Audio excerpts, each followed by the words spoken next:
दोस्तों, इस समय हमारा चंद्रयान चांद की कक्षा में पहुंच चुका है, जहां प्रपल्शन मॉड्यूल विक्रम लैंडर दोनों अलग अलग हो गए हैं। विक्रम लैंडर ने प्रपल्शन मॉड्यूल को बाय बाय कहा और कहा कि लिफ्ट देने के लिए शुक्रिया दोस्त, अब आगे की लैंडिंग विक्रम लैंडर ही करने वाला है और इसके लिए 23 अगस्त का दिन तय किया गया है। चंद्रयान के पीछे पीछे रूस का लूना 25 भी चांद की तरफ निकल चुका है। वहीं नासा साल 2024 में आर्टेमिस प्रोग्राम के जरिए वैज्ञानिकों को एक बार फिर से चांद पर भेज रहा है। साथ ही चीन भी अपने मून मिशन की तैयारी में लगा हुआ है। लेकिन दोस्तों, अब आपके मन में सवाल जरूर आ रहा होगा कि आखिर इन सभी देशों ने चांद पर ऐसा क्या देख लिया कि इन देशों में अब एक स्पेस वॉर फिर से शुरू हो गई है। आइए जानते हैं चांद के उन रहस्यों के बारे में जिनके लिए हर कोई देश चांद पर सबसे पहले पहुंचना चाहता है। चांद की दूरी हमारी पृथ्वी से 3,84,000 किलोमीटर है। इसके लिए अगर हम सीधे रास्ते से सीधे चांद पर जाएंगे तो हमें 5 दिन के आसपास समय लगेगा उसकी सतह पर पहुंचने के लिए, जबकि अगर हम चंद्रयान 3 वाले रास्ते से जाएंगे तो हमें 42 दिन लग जाएंगे चांद तक पहुंचने में, क्योंकि चंद्रयान 3 ने चांद की तरफ जाने के लिए अंडाकार रास्ता चुना है, जिसमें पहले उसे पृथ्वी के चक्कर लगाने पड़ते हैं और फिर चांद के भी चक्कर लगाने पड़ेंगे और फिर लैंडिंग करेगा। ये रास्ता किफायती तो है, लेकिन इसमें हमें एस्ट्रोनॉट के लिए बहुत ज्यादा खाना पीना और ऑक्सीजन की जरूरत पड़ने वाली है, जिसे स्टोर करने के लिए हमें एक बड़े स्पेसक्राफ्ट की जरूरत पड़ेगी। दोस्तों, वैसे इस रास्ते से जाने के लिए 30 लाख किलोमीटर की दूरी तय कर हम थक भी जाएंगे, इसलिए हमें उसी रास्ते से चांद पर जाना चाहिए जहां रूस और अमेरिका पहले जाते रहे हैं। इस रास्ते से हम 4 से 5 दिन में चांद पर पहुंच जाएंगे। फिर स्पेसक्राफ्ट का लैंडर आपको चांद की सतह पर उतारेगा, जहां आपको एक बात ध्यान रखने की, बाहर आने के लिए आपको स्पेस सूट पहनने की जरूरत पड़ेगी, क्योंकि चांद पर काफी पतला वायुमंडल है और वहां ऑक्सीजन मौजूद नहीं है, जिसकी वजह से आप चांद पर सांस नहीं ले पाएंगे और इसके लिए आपको स्पेस सूट में लगे ऑक्सीजन सिलेंडर की मदद लेनी पड़ेगी। फिर जब आप चांद पर कदम रखेंगे तो आप खुद को बहुत ही हल्का महसूस करेंगे। इवन आपकी कमर पे लटका हुआ सिलेंडर भी आपको भारी नहीं लगेगा, जितना भारी वो धरती पर लग रहा था उससे 6 गुना कम उसका वजन आपको महसूस होगा, क्योंकि चांद का गुरुत्वाकर्षण हमारी पृथ्वी के मुकाबले 6 गुना कम है। इसलिए अगर पृथ्वी पर आप 60 किलोग्राम 120 किलोग्राम के हैं तो चांद पर आप 10 या 20 किलोग्राम के होंगे। आपका बैलेंस भी यहाँ बिगड़ सकता है, आप उछलकर गिर भी सकते हैं, क्योंकि यहाँ पर ग्रेविटी कम है और जितना फोर्स आप एक कदम रखने में लगाते हैं वह आपको चांद पर कई फीट तक ऊंचा उछाल सकता है।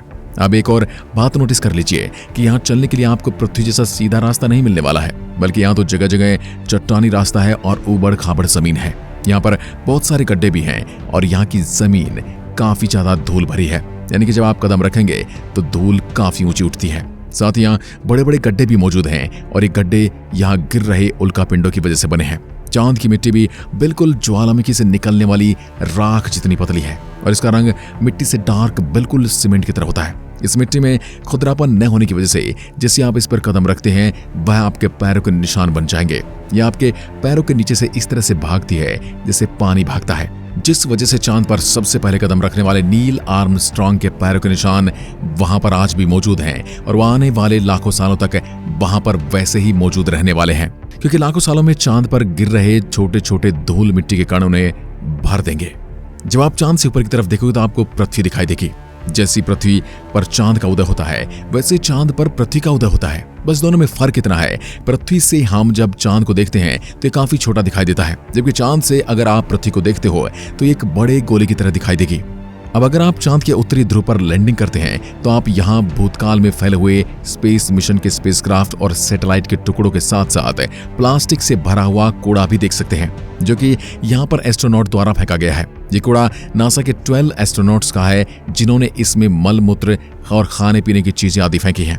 इसमें एस्ट्रोनॉट्स की उल्टियां भी मौजूद हैं और साथ ही यहाँ पर बहुत सारा कचरा है उन मिशंस का जो वहां पर जाकर फेल हो गए या फिर उन्होंने अपना काम पूरा करके चांद की ओर सरेंडर कर दिया और चांद की सतह पर उन्हें क्रैश करा दिया गया। अब अगर चांद के दक्षिण ध्रुव पर उतरेंगे तो यहाँ पर आपको चंद्रयान 2 मिलेगा, जो कि क्रैश लैंड कर गया था। वो आज भी वैसा के वैसा वहां पर पड़ा हुआ दिखाई देगा। यदि आपको ये दिखे तो आप इसके रोवर को जरूर देख लीजिएगा, क्योंकि हो सकता है इसका रोवर आज भी बिल्कुल सही सलामत हो और ये आपके किसी काम आ सके। और अगर आपके काम न भी आए तो इसे वापस इसरो के ऑफिस में ले आइएगा, ताकि हम इसकी निरीक्षण कर सकें और यदि ये सही सलामत है तो अगले मिशन में काम आ सकता है। दोस्तों, क्या आप जानते हैं कि स्पेस का सभी सेलेस्टियल ऑब्जेक्ट्स पर अचानक उल्कापिंड की बारिश होती है? ये तो अच्छा है कि पृथ्वी के मैग्नेटिक फील्ड इन उल्कापिंडों को या तो साइड में धकेल देता है या फिर ग्रेविटी और एटमॉस्फेयर इसे धरती से पहले ही जलाकर राख कर देता है। लेकिन चांद की मैग्नेटिक फील्ड पृथ्वी के मुकाबले काफी ज्यादा कमजोर है। इसकी ग्रेविटी भी कम है और यहाँ घना वातावरण भी मौजूद नहीं है। इसलिए इसी वजह से यहाँ लगातार उल्कापिंडों की बारिश होती है।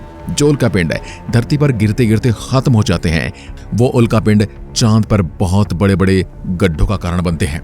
ऐसे में कभी भी कोई भी उल्कापिंड आपको पल भर में ही मौत के घाट उतार सकता है। इसलिए आपको सावधान रहने की जरूरत है। आपको ऐसा लग रहा है कि आप अपने दोस्तों को चांद पर ले जाकर उससे बात करते हुए अपना टाइम पास कर सकते हैं, तो ऐसा नहीं होगा, क्योंकि दोस्तों चांद पर वातावरण नहीं है और इसलिए यहाँ साउंड वेव ट्रेवल ही नहीं करती। ऐसे में आप मुंह से जो भी कहोगे वो आपका दोस्त सुन ही नहीं पाएगा। दूसरी बात, आपका दोस्त जो कहेगा वो आप भी नहीं सुन पाएंगे। और आपका दोस्त तो छोड़िए, आपके मुंह से जो भी निकलेगा वो आपके कान भी नहीं सुन पाएंगे। उसे आपके होंठ खुलते हुए दिखाई देंगे, लेकिन आवाज नहीं। आप खुद भी अपनी आवाज नहीं सुन पाओगे, जैसे किसी ने आपको म्यूट कर दिया है। वहीं एस्ट्रोनॉट्स चांद पर एक प्रेशराइज्ड स्पेस सूट पहनते हैं, जिसमें साउंड वेव को ट्रेवल करवाने के लिए नाइट्रोजन और ऑक्सीजन की वजह से कृत्रिम वायुमंडल बनाया जाता है। साथ ही इन्हें एक माइक्रोफोन वाली हेडफोन पहनाई जाती है, जिसके जरिए ये अपनी साथी और कमांडर सेंटर की आवाजें सुन पाते हैं और जवाब भी उसी के माध्यम से दे पाते हैं। अब आप चांद पर सो जाएंगे तो यहाँ सूरज की रोशनी आपको नहीं जगाने वाली है, क्योंकि चांद को अपनी धुरी पर घूमने में 28 दिन लगते हैं, जिस वजह से चांद पर एक दिन हमारे 14 दिनों के बराबर होता है और 14 दिनों के बराबर ही यहाँ पर एक रात होती है। यानी वहां पर एक दिन रात पृथ्वी के 28 दिनों के बराबर होता है। ऐसे में अगर आप दिन के समय चांद पर गए तो 24 घंटे ही आपके आसपास उजाला होगा और सोने और जागने के लिए आपको पृथ्वी के समय को देखना पड़ेगा, क्योंकि आपका शरीर उसी की तरह से काम करता है और उसी की तरह से आपका शरीर बना हुआ है। जो एस्ट्रोनॉट्स अंतरिक्ष में जाते हैं वो लोग ओमेगा स्पीडोमीटर प्रोफेशनल वॉच पहनते हैं, जिससे वो रात का अलार्म लगाते हैं और सुबह के अलार्म पर उठ जाते हैं। और वहां रात के समय चांद का तापमान -130 डिग्री तक चला जाता है और दिन में यह तापमान 120 डिग्री तक बढ़ जाता है। यानी कि दिन में गर्मी बहुत ज्यादा होने वाली है और रात की ठंड आपको अकड़ा देने वाली है। चांद के हर हिस्से का तापमान अलग अलग होता है और सबसे खतरनाक जगह चांद के दक्षिण ध्रुव में मौजूद डार्क साइड है, जहां पर हमारा चंद्रयान उतरने के लिए बेताब है। इस इलाके में कई बड़े बड़े गड्ढे हैं और कई सालों से यहाँ सूरज की रोशनी नहीं पड़ी है। कई सालों से नहीं, कई लाख सालों से यहाँ पर सूर्य की रोशनी नहीं पड़ी है। इसलिए यहाँ का तापमान -230 डिग्री तक चला जाता है। कम तापमान में स्पेसक्राफ्ट के उपकरण ठंडे पड़ जाते हैं और कुछ तो इस तापमान की मार झेल ही नहीं पाते हैं और इसी वजह से किसी देश ने आज तक चांद के इस दक्षिणी ध्रुव में लैंडिंग करने की कोशिश तक नहीं की।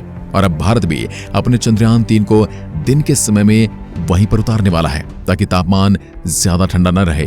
और इस लैंडिंग के साथ भारत दुनिया का पहला वो देश बन जाएगा जिसने चांद के साउथ पोल पर फतह हासिल की है।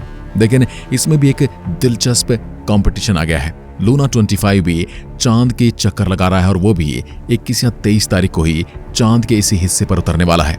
ये देखना भी दिलचस्प होगा कि चांद पर पहले कौन उतरता है। तो दोस्तों, चांद पर धुरी का एक चक्कर 28 दिन में लगता है और इतना ही समय ये पृथ्वी का एक चक्कर लगाने में लगाता है।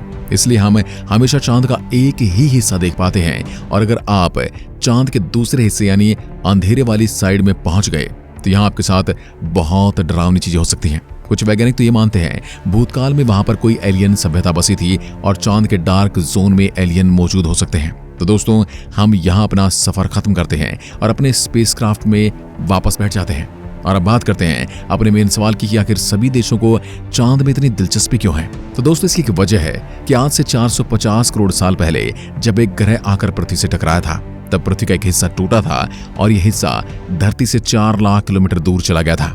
इसने वहां पर अपनी एक अलग दुनिया बसा ली थी। इसने वहां पृथ्वी की परिक्रमा करना शुरू कर दिया था और यह था हमारा चांद। इसी वजह से इसके क्रस्ट में पृथ्वी की तरह ही कई महत्वपूर्ण खनिजों की मौजूदगी हो सकती है और यही लालच है कि सभी देश वहां पर जल्द से जल्द पहुंचना चाहते हैं। साथ ही चंद्रयान 2 ने चांद पर वाटर आइस और हाइड्रोक्लिस के रूप में पानी की खोज की है, जो हम इंसानों के जीवन के लिए बहुत जरूरी है। वहां पर कॉलोनी बसाने का सबसे बड़ा कारण यही है कि अब इंसान वहां पर जल्द से जल्द पहुंचना चाहता है। हर देश वहां पर जाकर कॉलोनी बसाना चाहता है क्योंकि वहां पर बेसिक जरूरत है पानी, जो मिलने से वहां पर रहने के लिए और ठहरने के लिए ज्यादा समय तक मौजूदगी बनाए रखी जा सकती है। यानी कि आप पानी से ऑक्सीजन भी बना सकते हैं।